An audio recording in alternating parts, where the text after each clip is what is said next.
বিলম্বে ইফতার করবেন না কখনো। এক নাম্বার, দেরি করে ইফতার করা নিষিদ্ধ। ইহুদিরা দেরি করে ইফতার করে। বিশ্বনবী বলেছেন, এই উম্মত যতদিন আগে আগে ইফতার করবে, এই উম্মতের কপাল থেকে কল্যাণ কেউ ছিনিয়ে নিতে পারবে না। চিল্লায় বলেন ঠিক কিনা? আজানের জন্য বসে থাকবেন না, সময় দেখবেন। স্থানীয় সময় যখন সূর্যাস্ত হওয়া মাত্রই বিসমিল্লাহ, খেজুর খেয়ে ফেলবো।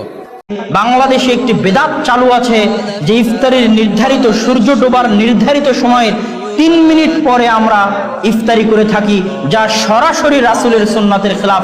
রাসূল সাল্লাল্লাহু আলাইহি ওয়াসাল্লাম বলছেন, ততদিন তোমরা কল্যাণের মধ্যে থাকবে যতদিন তোমরা তাড়াতাড়ি ইফতার করবে।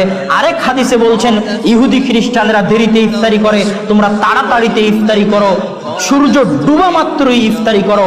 ইফতারিতে যারা দেরি করবে তারা রাসূলের সুন্নাতকে অপমান করবে, তারা রাসূলের এই কথাকে অপমান করবে, তারা ইহুদি খ্রিস্টানদের সাথে সাদৃশ্য রাখবে। সূর্য ডুবার সাথে সাথে ইফতারি করতে হবে।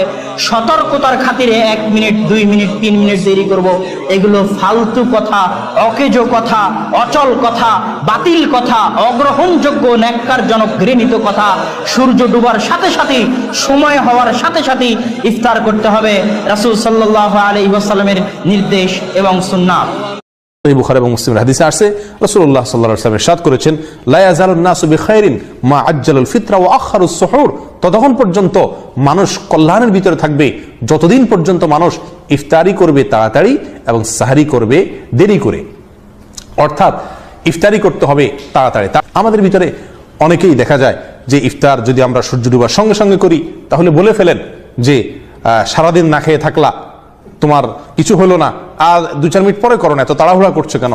তোমার কি পেট ছোলায় পড়ছে নাকি, বা তোমার কি পেট ভেঙে পড়ছে নাকি?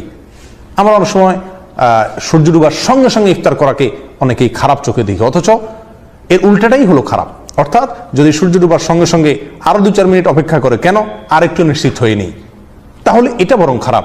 সূর্য দেখা যাচ্ছে না, বাস এটুকু নিশ্চিত হওয়ার পরে আর কোনোভাবে দেরি না করে সঙ্গে সঙ্গে ইফতার করে নেওয়া, এটা সুন্নত। অনেকেই ক্ষেত্রে আমরা বিলম্ব করি। ঠিক একইভাবে 5ম নম্বর আমল হলো